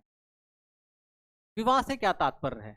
तो देखिए, विवाह दो व्यक्तियों के बीच एक सामाजिक और कानूनी रूप से मान्यता प्राप्त संबंध है जिसमें आपसी अधिकार और दायित्व शामिल होते हैं। तो ये क्या होता है भाई, जो विवाह होता है उसको समाज और कानून मान्यता देता है। ठीक है। और साथ ही क्या देता है भाई, कुछ अधिकार के साथ कुछ दायित्व भी देता है। ठीक है। ये संस्था परिवार की स्थापना और समाज की स्थिरता का आधार है। तो भाई समाज को स्थिर रखने के लिए और परिवार की स्थापना के लिए विवाह जो है वो बहुत जरूरी होता है। विवाह के प्रकार तो विवाह जो होता है वो साथी की संख्याओं के आधार पर होते हैं। अगर देखें तो एक विवाह यानी एक पति प्रथा होती है और एक पत्नी। एक विवाह मतलब भाई एक ही पति होगा और एक ही पत्नी होगी उसकी। ऐसे एक पति होगा, एक अगर एक ही पत्नी है, एक ही पत्नी उसकी होगी, तो ये क्या होता है, एक विवाह। यानी एक पति का एक पत्नी है तो वो भी एक पति प्रथा हो गई। और एक ही पत्नी का अगर एक पति है तो वो क्या हो गया, एक पति प्रथा हो गई। बहुविवाह भी देखने को मिलता है आपको, बहुपति विवाह होता है, यानी एक स्त्री के कई पति होते हैं। वहीं आप देखेंगे बहुपत्नी विवाह भी आपको देखने को मिलता है, एक पुरुष की कई पत्नियां होती हैं। ठीक है। नियमों के आधार पर बात करें तो अंतर्विवाह होता है, यानी व्यक्ति अपने ही संस्कृति या समूह जाति या समुदाय में विवाह कर सकता है। वहीं जब हम बहिर्विवाह पद्धति की बात करते हैं तो इसके अंदर आप देखेंगे व्यक्ति अपने समूह से बाहर भी विवाह कर सकता है। ठीक है। तो ये क्या है, नियमों के आधार पर विवाह। नेक्स्ट क्वेश्चन देखते हैं। अगला क्वेश्चन है, जनगणनाओं से स्पष्ट होता है कि परिवार लिंगवादी है, समझाइए। तो भाई जब जनगणना होती है तो हमें पता लग जाता है कि परिवार जो है लिंगवादी है। कैसे? आधुनिक समाज में यह धारणा है कि लड़का वृद्ध अवस्था में माता पिता की मदद करेगा जबकि लड़की विवाह के बाद दूसरे घर चली जाएगी। ठीक है। तो ये आम मान्यता है। तो इसलिए परिवार में क्या है, एक परिवार में आप देखेंगे लड़कों को वो ज्यादा महत्व दिया जाता है, वहीं लड़कियों को जो है वो कम महत्व दिया जाता है।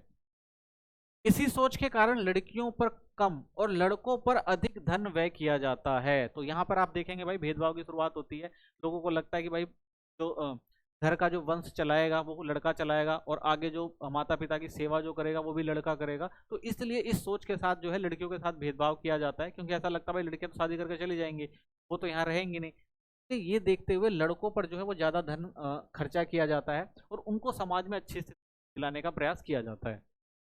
यह मानसिकता कन्या भ्रूण हत्या को बढ़ावा देती है और आप देखेंगे यही मानसिकता है जो है वो कन्या भ्रूण हत्या को भी बढ़ावा देती है, क्योंकि भाई उनको लगता है कि लड़की पैदा होगी तो बाद में उसके ऊपर खर्चा करना पड़ेगा, दहेज का खर्चा करना पड़ेगा। ठीक है। तो इसलिए लोग क्या करते थे भाई, पहले जो बच्चियां होती थी उनको घर में ही मरवा देते थे।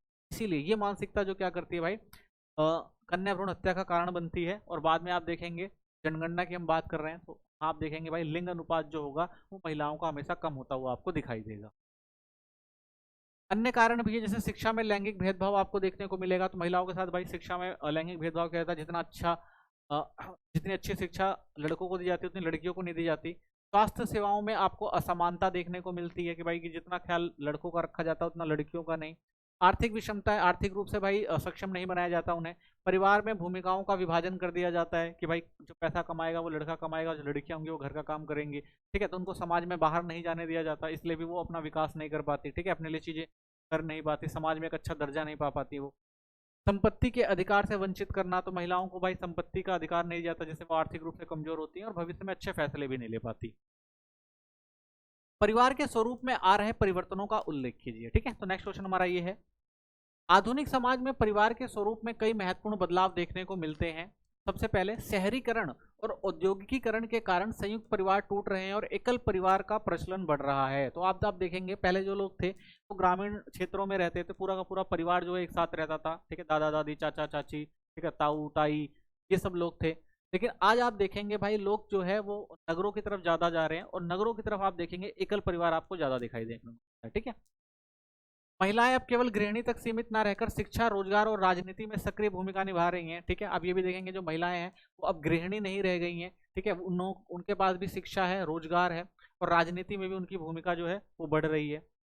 विवाह की उम्र बढ़ी है, प्रेम विवाह और सहजीवन, ठीक है ना, लिव इन रिलेशन का चलन बढ़ा है। तो आज के टाइम में आप देखेंगे भाई, जो पहले जल्दी शादियां हो जाती थी, अब वो शादियां जो है काफी लेट उम्र में होती हैं।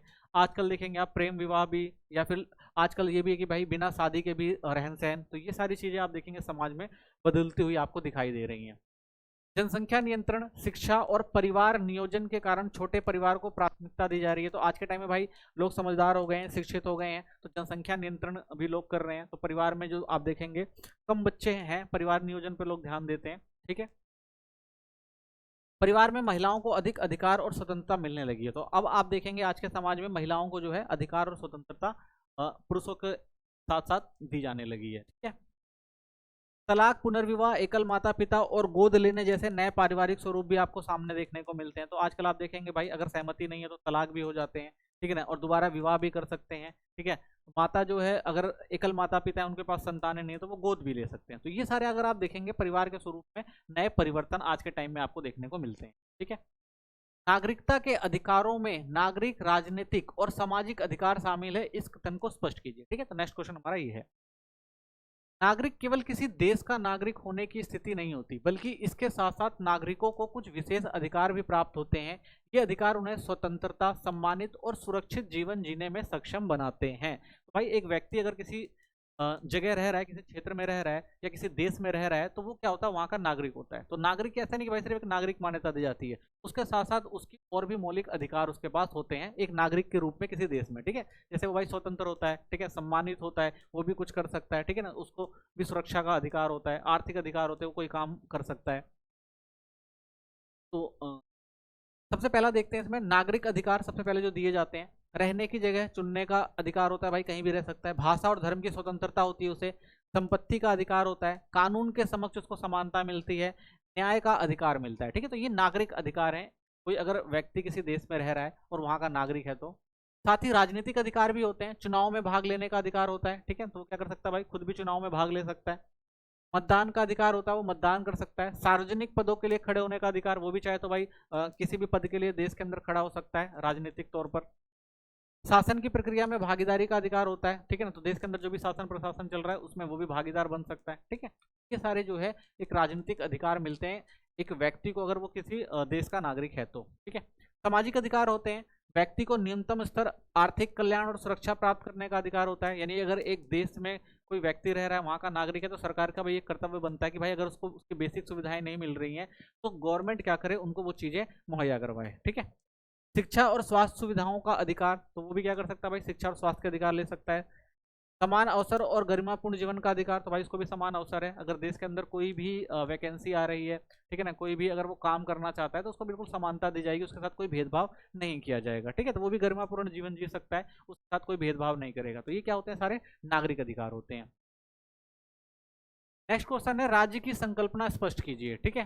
तो राज्य एक सर्वोच्च राजनीतिक संगठन है जिसके चार प्रमुख तत्व होते हैं। बिना इन तत्वों के किसी राज्य की परिकल्पना नहीं की जा सकती, ठीक है। तो एक राज्य जो है उसकी चार प्रमुख चीजें होती हैं। पहला, निश्चित क्षेत्र होता है, तो कोई भी एक राज्य उसका एक निश्चित क्षेत्र होगा। राज्य का अपना एक निश्चित भौगोलिक क्षेत्र होना चाहिए। उदाहरण, भारत का क्षेत्रफल अगर आप देखेंगे तो आप देखेंगे 32,87,263 वर्ग किलोमीटर। तो ये क्या है, भारत का एक जो है निश्चित क्षेत्र है। दूसरा, जनसंख्या, राज्य में रहने वाले नागरिक ही उसकी शक्ति और आधार होते हैं। तो जनसंख्या कम या अधिक हो सकती है परंतु उसका अस्तित्व आवश्यक है। तो भाई किसी भी राज्य के लिए जरूरी है वहां की पॉपुलेशन होना। हाँ, पॉपुलेशन कम और ज्यादा हो सकती है लेकिन पॉपुलेशन का होना जरूरी है, जनसंख्या का होना जरूरी है। सरकार, राज्य को संचालित करने और व्यवस्था बनाए रखने के लिए एक संगठित सरकार आवश्यक होती है, ठीक है। तो उस राज्य को चलाने के लिए भाई एक संगठित सरकार होनी चाहिए, ठीक है, क्योंकि वहां पर लोग रह रहे हैं, ठीक है ना, और सभी लोगों को नियंत्रित रखना, ठीक है ना, अच्छे से कानून व्यवस्था का पालन करना, तो इसके लिए क्या होनी चाहिए, सरकार होनी जरूरी है। सरकार ही कानून बनाती है और लागू करती है। सरकार क्या करेगी भाई, कानून बनाएगी, लागू करेगी, ठीक है ना, और लोगों को समानता देगी। संपूर्ण प्रभुत्व होना चाहिए, संप्रभुता होनी चाहिए।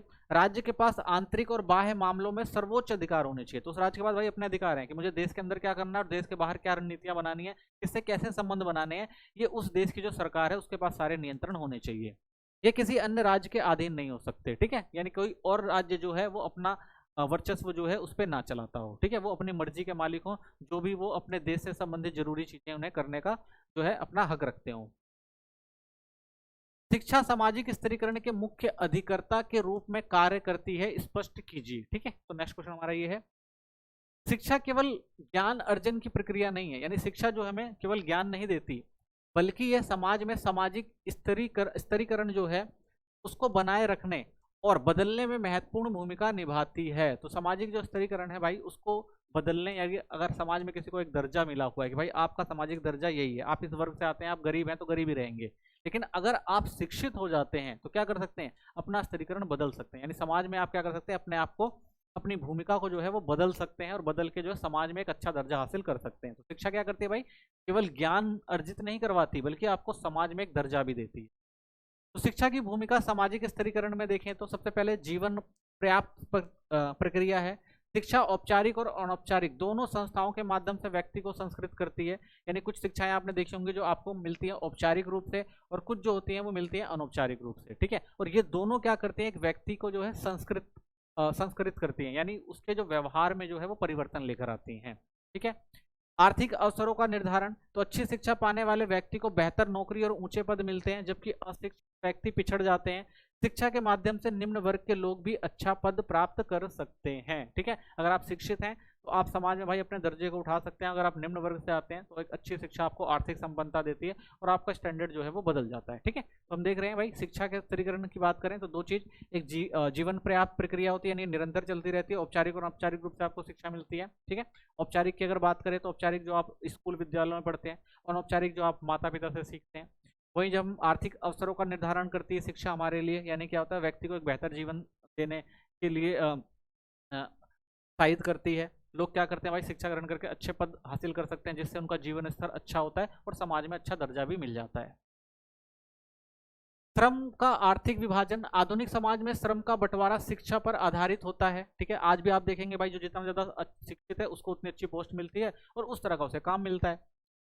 विशिष्ट शिक्षा और दक्षता भी पैसे तय करती है, और आप जितने ज़्यादा शिक्षित हैं और आपकी जितनी अच्छी स्किल है उसी के हिसाब से जो है आपके आजकल पैसे भी तय किए जाते हैं कि आप वो काम कर सकते हैं।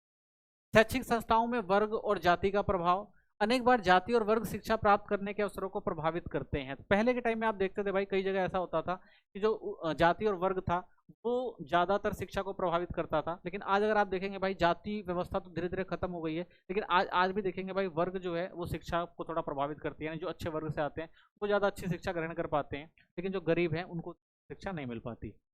सामाजिक गतिशीलता, शिक्षा वर्ग और स्थिति में परिवर्तन लाने का प्रमुख साधन है। तो भाई अगर आपको अपने सामाजिक स्थिति को बदलना है तो शिक्षा जो है एक महत्वपूर्ण हथियार है आपके पास। नेक्स्ट क्वेश्चन है, धर्म समाज में महत्वपूर्ण है, समझाइए। तो देखिए धर्म समाज को परंपराओं, मान्यताओं और मूल्यों से जोड़ता है। ठीक है, तो धर्म का ये काम है, यह सही गलत का भेद सिखाकर जीवन के लिए आचार संहिता बनाता है। ठीक है, तो धर्म हमें सही गलत बताता है और समाज में कैसा व्यवहार करना ये सिखाता है। धर्म लोगों को जोड़कर समाज में एकता और सामंजस्य बनाए रखने की अपील करता है। ठीक है, यह क्या करता है भाई, अनुशासन, सहयोग और दान जैसे नैतिक मूल्यों को भी बढ़ावा देता है। ठीक है, तो इसलिए धर्म जो है वो समाज में महत्वपूर्ण हो जाता है। उदाहरण अगर देखें तो जैसे त्योहार आते हैं, दिवाली हो गया, ईद, क्रिसमस, समाज में आपसी भाईचारे और एकता को बढ़ाते हैं। आपने देखा होगा भाई हमारे देश के अंदर हर प्रकार के त्यौहार मनाए जाते हैं और ये क्या होते हैं, आपसी एकता का प्रतीक है। नेक्स्ट क्वेश्चन देखते हैं, अगला क्वेश्चन है, शक्ति का उपयोग सत्ता के माध्यम से किया जाता है, इस कथन का आज से स्पष्ट कीजिए। ठीक है, तो देखिए शक्ति का अर्थ क्या है, शक्ति का अर्थ है विरोध होने पर भी अपनी इच्छा पूरी करने की क्षमता। अगर आपके पास शक्ति है तो आपका विरोध हो रहा है तो आप अपनी इच्छाओं को क्या कर सकते हैं, पूरा कर सकते हैं, तो वो क्या है, आपकी शक्ति है। जब यह शक्ति समाज द्वारा सही, वैध और न्यायपूर्ण मानी जाती है तो इसे सत्ता कहा जाता है। अगर वही शक्ति जो है आपकी, समाज ने अगर उसे स्वीकार कर लिया, वैध दे दी है और न्यायपूर्ण मान लिया है, तो ये क्या है, सत्ता बन जाती है कि भाई आपको लोग मान रहे हैं और आपकी शक्ति को लोग मान रहे हैं, तो आप क्या है, सत्ता में है। ठीक है, सत्ता शक्ति का वैध रूप है, तो भाई जिसके पास शक्ति है उसके पास सत्ता है, तो ये क्या हो गया, वैध रूप हो गया, और लोग क्या करते हैं, स्वीकार भी कर लेते हैं। उदाहरण के तौर पर अगर आप देखें, संसद कानून बनाने की शक्ति रखती है, यह शक्ति वैध है क्योंकि इसे संविधान और जनता की स्वीकृति प्राप्त है। ठीक है, तो इसलिए हम कह सकते हैं ना भाई जो संसद जो कानून बना रही है उसके पास शक्ति है, क्यों, क्योंकि उसे जो संसद में जो लोग गए हैं उनको किन्होंने मान्यता दी है, संविधान ने मान्यता दी है और प्लस में लोगों ने उन्हें चुनकर भेजा है, इसलिए क्या है भाई, स्वीकृति भी है, तो इसलिए कह सकते हैं भाई उसके पास शक्ति है तो सत्ता भी है। राज्य के प्रति दो दृष्टिकोणों की व्याख्या कीजिए। सबसे पहला जो आता है वो आता है प्रत्ययवादी दृष्टिकोण। इस दृष्टिकोण में राज्य को समाज के सभी वर्गों और समूहों के हितों को प्रतिनिधि माना जाता है कि भाई राज्य जो है वो सबके लिए काम कर रहा है, चाहे वो समाज में कोई भी वर्ग के और समूह के लोग हो, यानी राज्य सबके लिए समान रूप से काम करता है। ठीक है, सबके लिए राज्य जो है वो समान रूप से काम करेगा।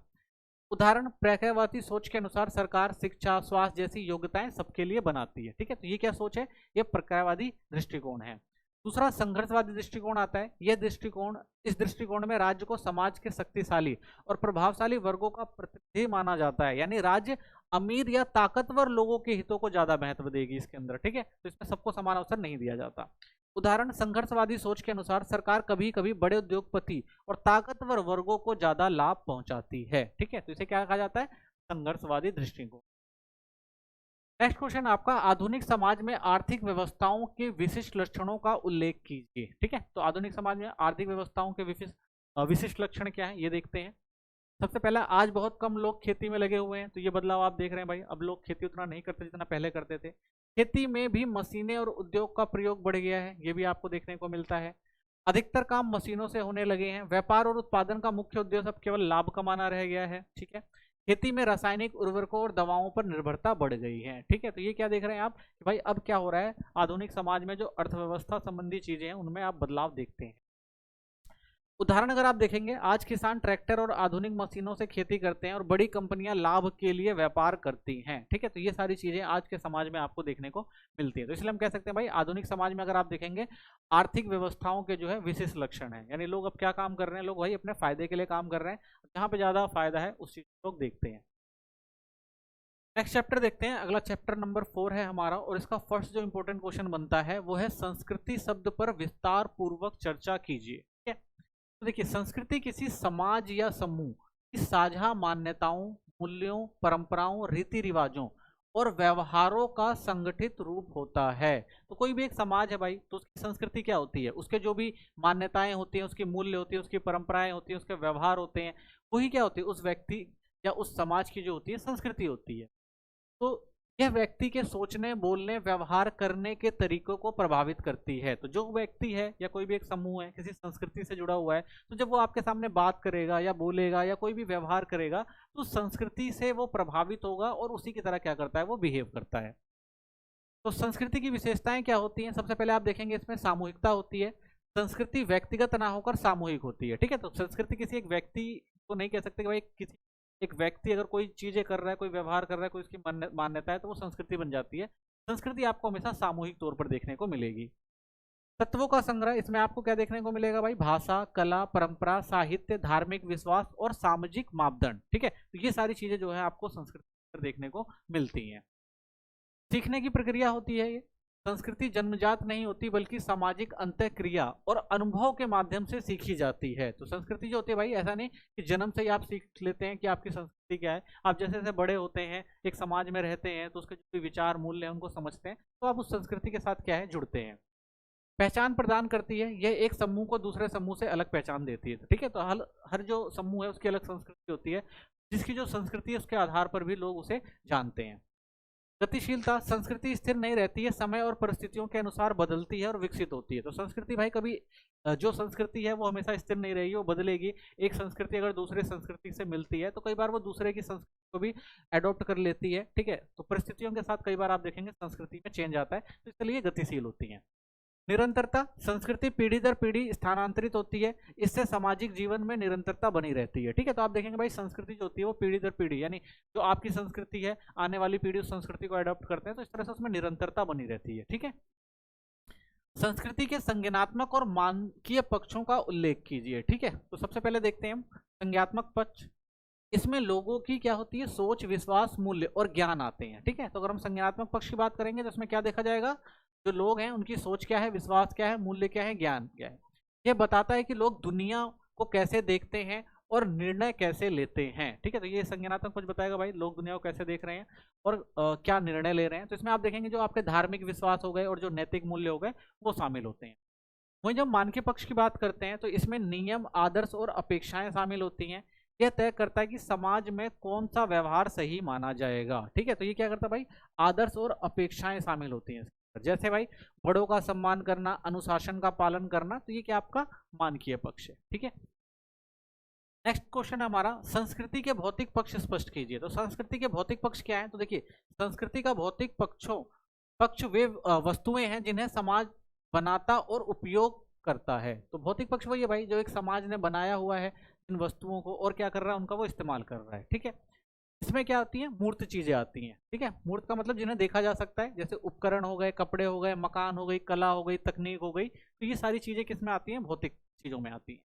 ये वस्तुएं समाज के मूल्य और परंपराओं को दर्शाती है। तो इससे क्या होता है भाई, एक समाज का मूल्य क्या है, उसकी परंपराएं क्या है, इन वस्तुओं को देखकर हमें समझ आता है। ठीक है, जैसे आप देखेंगे मंदिर हो गया, ताजमहल हो गया, पारंपरिक वेशभूषा हो गया, आधुनिक मशीनें हो गई, ये सभी आपको क्या देखने को मिलता है? भौतिक संस्कृति के हिस्से के रूप में देखने को मिलती है। ठीक है, नेक्स्ट क्वेश्चन है, निर्जातीयता विश्व बंधुत्व से विपरीत है, कैसे समझाइए। ठीक है, तो देखते हैं, सबसे पहले समझते हैं निर्जाति केंद्रवाद क्या है। तो ये क्या होता है भाई, देखिए, अपनी संस्कृति और मान्यताओं को श्रेष्ठ मान। तो निर्जातीय केंद्रवाद क्या है कि जो भी हमारी संस्कृति, हम क्या करेंगे भाई, इसको श्रेष्ठ मानेंगे।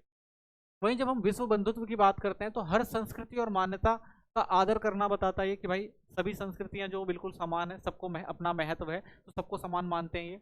मूल्यांकन, दूसरों की संस्कृति का आकलन अपनी संस्कृति के मानकों पे करते हैं। तो ये क्या करेंगे भाई, दूसरों की संस्कृति देखेंगे और अपनी संस्कृति देखेंगे और कहेंगे भाई हमारी संस्कृति ज्यादा अच्छी है, तो अलग अलग मापदंड दिखाएंगे। ठीक है ना, मानक दिखाएंगे।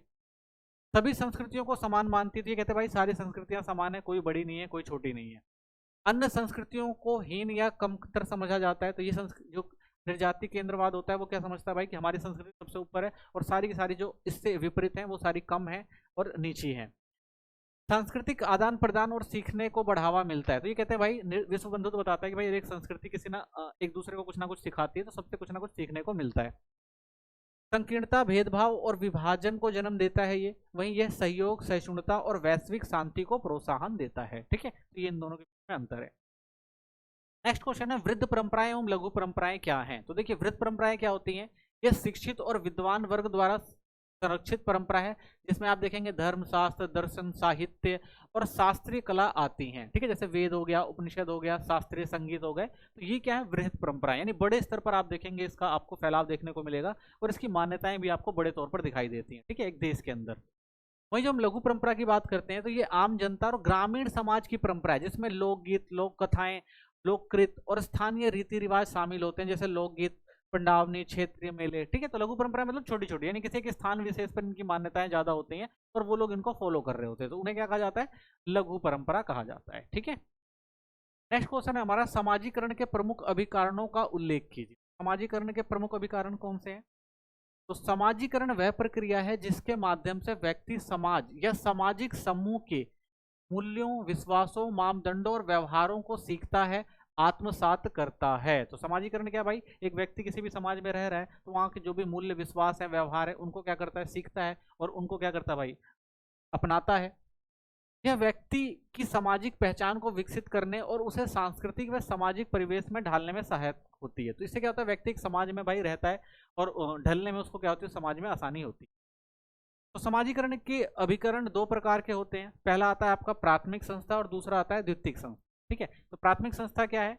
परिवार।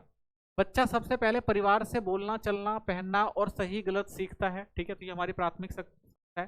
दूसरा सहकर्मी समूह, इसमें क्या होता है? मित्रता और खेलकूद के माध्यम से सहयोग, प्रतिस्पर्धा और समानता की भावना का विकास होता है। दूसरा सहकर्मी, यानी जो उसके साथ लोग हैं उनसे वो चीजों को सीखता है, चाहे वो मित्र हो सकते हैं खेलकूद के माध्यम से, या जिनके साथ काम कर रहा है उनकी भावनाओं को सीखता है वो। आस पड़ोस, पड़ोसी संबंध व्यक्ति में आपसी सहयोग, व्यवहार और सामाजिक जिम्मेदारियों को सिखाते हैं। ऐसे भाई जो आस पड़ोस के लोग होते हैं वो क्या करते हैं? व्यक्ति के भाई आपस में कैसे सहयोग करना है, क्या व्यवहार करना है, कैसे जो हमारी सामाजिक जिम्मेदारियां समाज के लिए वो निभानी है, ये सारी चीजें जो हमारे प्राथमिक संस्थाएं हमें सिखाती हैं। द्वितीय संस्था क्या आती है? दूसरी संस्था में आपके आते हैं विद्यालय, जिसमें शिक्षा हो गया, अनुशासन, नागरिकता के गुणों का विकास करना, ये सारी क्या आपकी द्वितीय संस्थाएं हैं। ठीक है, तो ये विद्यालय से सीखी जाती हैं, जहाँ पर हमें सिखाया जाता है भाई कि किस तरह से हमें शिक्षा ग्रहण करनी है, किस तरह से समाज की जो क्रियाएं, अनुशासन है, उनको निभाना है, एक अच्छा नागरिक कैसे बनना है। संचार माध्यम जैसे टीवी, इंटरनेट, अखबार आदि नए विचार और व्यापक दृष्टिकोण प्रदान करते हैं। तो संचार माध्यम भी इंपॉर्टेंट है जो हमें चीज़ों को सिखाता है। तीसरा है सामाजिक संस्थाएं, जैसे क्लब हो गया, संगठन हो गए या अन्य संस्थाएं व्यक्ति में नेतृत्व और सामाजिक भागीदारी की भावना को उत्पन्न करती हैं। तो बहुत सारी सामाजिक संस्थाएं ये भी क्या करती हैं भाई, व्यक्ति को सिखाती हैं। फोर्थ आता है आपका धार्मिक स्थल, व्यक्ति में नैतिक मूल्य, आस्था और सामाजिक एकता की भावना जागृत करते हैं। तो धार्मिक स्थल होते हैं वो व्यक्ति में क्या होता है, उनके नैतिक मूल्य हो गए, व्यवहार करना हो गया, आस्था हो गया, समाज को कैसे इकट्ठा करना है, तो ये सारी चीजें जो है वो धार्मिक स्थल पर सीखता है व्यक्ति। ठीक है, कानून और मानक में क्या अंतर है? तो देखिए कानून क्या होता है, कानून वे नियम है जिन्हें राज्य सरकार या विधानमंडल द्वारा औपचारिक रूप से बनाया और लागू किया जाता है। तो कानून कौन बनाता है भाई, सरकारें बनाती हैं और वो लागू करवाती हैं। मानक क्या होते हैं, मानक वे व्यवहार संबंधी नियम है जो समाज, रीति रिवाज, परंपरा और सामाजिक उपेक्षाओं से उत्पन्न होते हैं। तो इसको कौन बनाता है, मानक समाज तय करता है। भाई क्या सही है क्या गलत है, समाज ने तय कर दिया और लोग क्या करते हैं, उसको मानते हैं। निर्माण कौन करता है कानून, संसद में विधानसभा अधिकृत प्राधिकारी द्वारा जो है बनाया जाता है। तो संसद है, तो संसद में कानून बनाया जाता है, या विधानसभा है, या विधानसभा तो राज्यों की सरकारें होती हैं वो बनाती हैं कानून। मानक कौन बनाता है भाई, समाज, परिवार या समूह द्वारा स्वतः विकसित हो जाते हैं। ठीक है, तो एक समाज है, परिवार है और वहाँ का समूह है जो कुछ मानक बनाता है। भाई ये जो चीज़ें जरूरी हैं ये मानकों को बनाते हैं। अनिवार्यता, कानून का पालन करना सभी के लिए अनिवार्य है, ना मानने पर दंड मिलता है। भाई कानून का जो नियम बनाए गए हैं सबको पालन करना पड़ेगा, नहीं किया गया तो दंड मिलेगा। वहीं जब हम मानकों की बात करते हैं तो मानकों का पालन नैतिक और सामाजिक दबाव से होता है, उल्लंघन पर सामाजिक आलोचना या बहिष्कार होता है। यानी अगर आप मानकों का पालन नहीं करोगे तो समाज में आपकी इज्जत नहीं रहेगी, लोग आपका बहिष्कार कर देंगे, कहेंगे ये अच्छा व्यक्ति नहीं। तो क्या करना पड़ता है भाई, स्वयं इसको अपनाना पड़ता है, क्योंकि समाज में उसे क्या चाहिए भाई, एक अच्छा दर्जा चाहिए। दंड, कानूनी दंड होता है जैसे जुर्माना हो गया, कारावास हो गया, या अन्य दंड दिए जाते हैं। तो इसमें क्या सामाजिक दंड होता है, जैसे लोग क्या करेंगे भाई, उपहास उठाएंगे, आपकी आलोचना करेंगे, या आपका जो सम्मान है उसकी क्या होगी, हानि होगी। क्षेत्र, पूरे राज्य या देश में समान रूप से लागू होता है। तो भाई पूरे राज्य और देश में समान रूप से लागू होता है। ये अलग अलग समाज, समुदाय और संस्कृतियों में भिन्न हो सकता है। तो भाई अलग समाज और संस्कृति के लोग अलग अलग मानक रखते हैं। लचीलापन, कम लचीला होता है क्योंकि इसमें संशोधन औपचारिक प्रक्रिया से होती है। तो भाई ये लचीला नहीं होता ना, प्रक्रियाएं होती हैं उनके द्वारा संविधान सब चीज़ों में संशोधन करके कानून व्यवस्था को थोड़ा बदला जा सकता है। वहीं अधिकतम लचीला समय और परिस्थितियों के अनुसार बदला जा सकता है। तो ये लचीला होता है भाई, अगर समय के अनुसार मापदंडों में बदलाव किया जाना है तो वो चीज़ें हो जाती हैं। ठीक है, तो इसी के साथ हमारी ये वीडियो खत्म होती है। चैनल को सब्सक्राइब करें, वीडियो को लाइक करें, कोई कमेंट तो जरूर करें। धन्यवाद।